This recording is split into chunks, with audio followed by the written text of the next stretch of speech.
In this video, I'm going to show you how to quickly change your Snapchat profile picture. So go ahead to your Snapchat, and what you want to do is go ahead and click on your Bitmoji at the top left here. I just have a pretty basic photo here, so you can go to the settings and then scroll down to where it says Bitmoji here.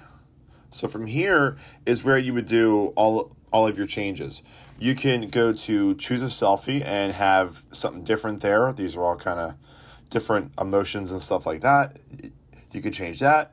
You can go into edit my Bitmoji and physically put different things on there. If it's facial hair or hair color and eye color and stuff like that, really customize it to what you want.